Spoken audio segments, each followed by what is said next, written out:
Hello everyone, and welcome to my first voice recorded YouTube video.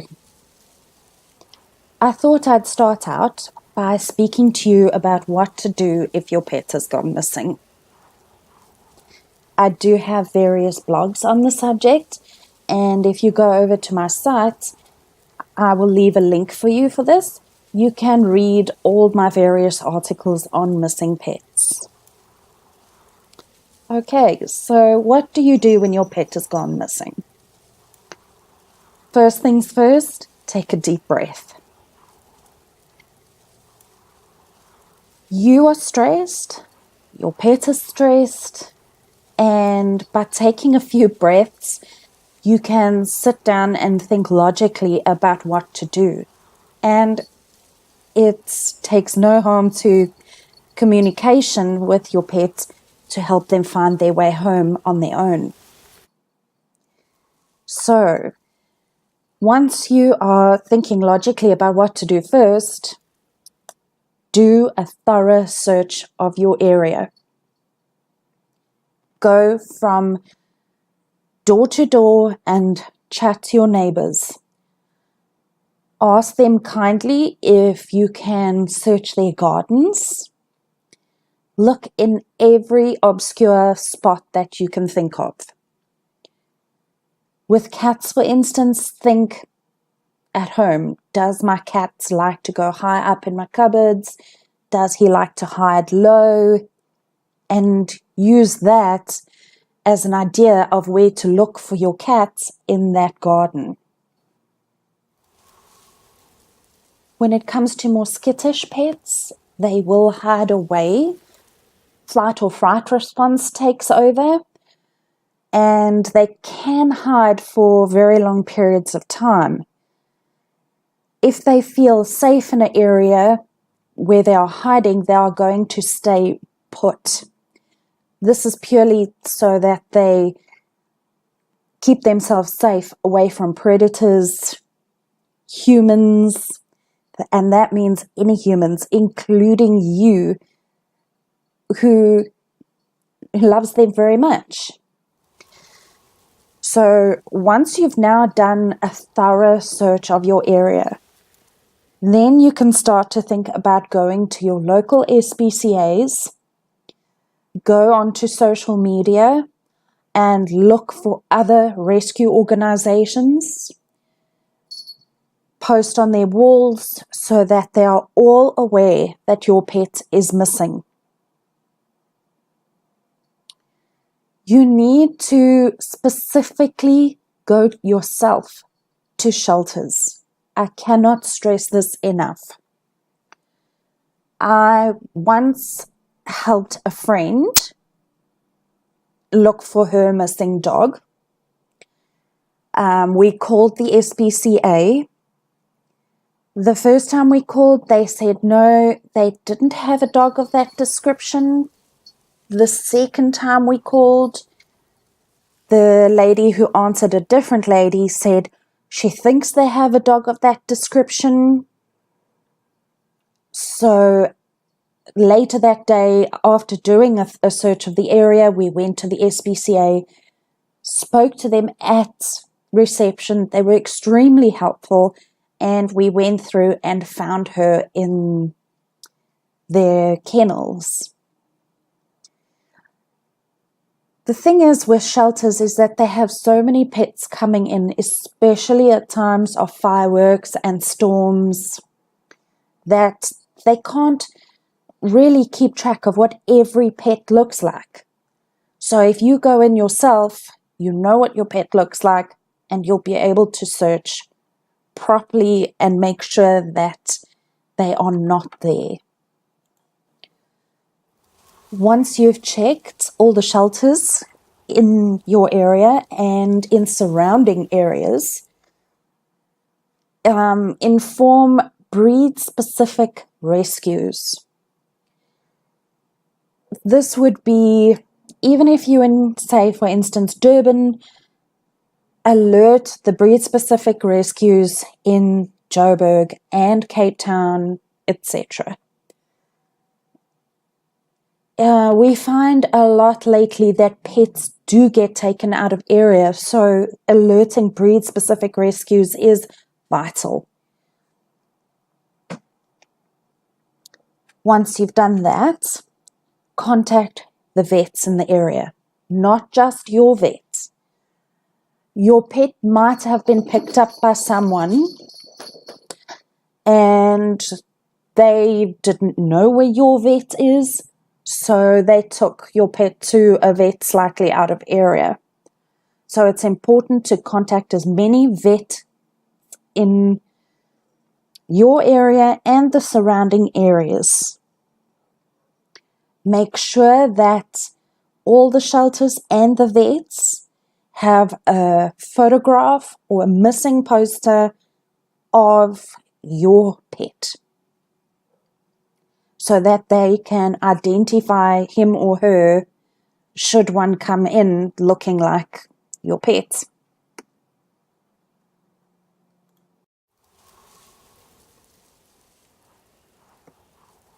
Another important thing to remember when your pet is missing is to also check that their microchip information is up to date. Make sure that the service provider has your correct contact details so that if the chip is scanned, that you can be contacted easily.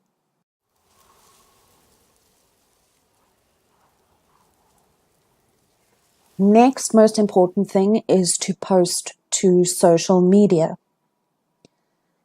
When posting to social media, especially Facebook, post to your profile first.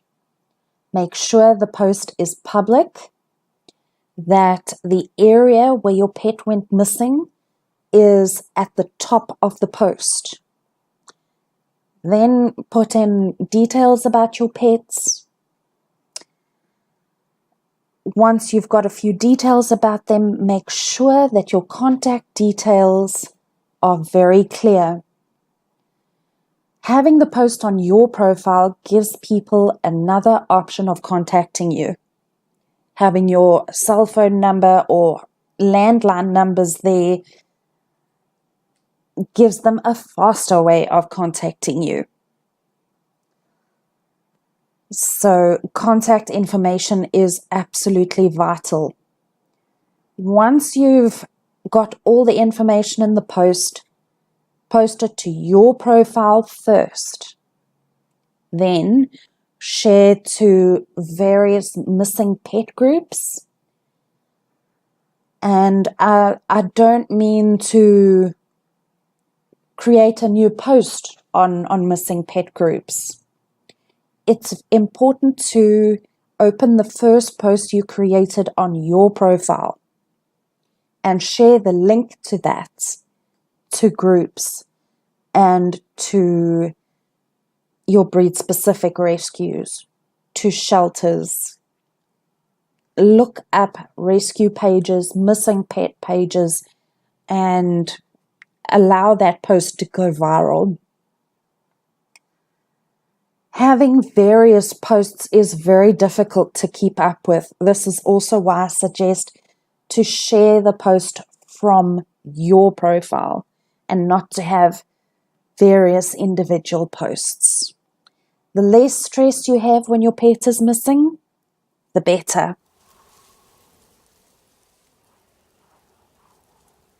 Next on your list is to send an email with a photo of your missing pet and the info from your Facebook post to all your contacts.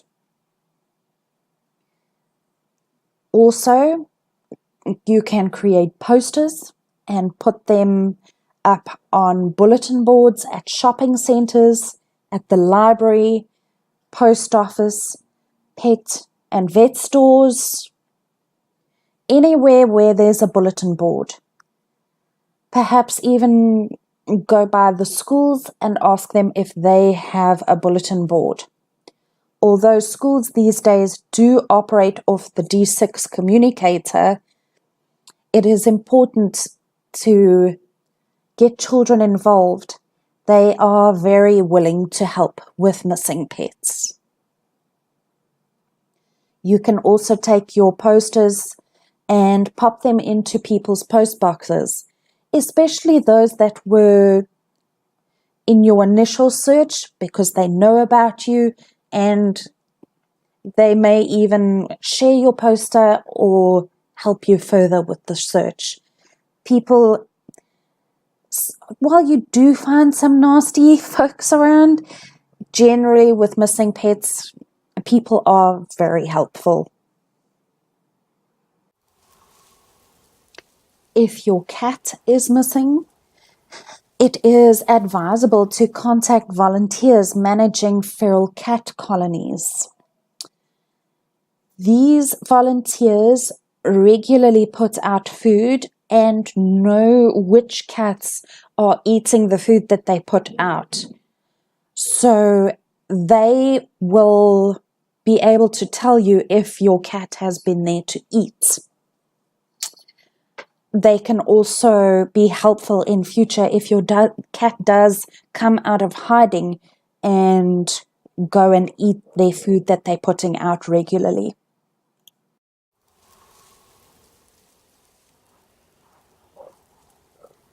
Last but definitely not least important is please never stop searching until your pet is safely home.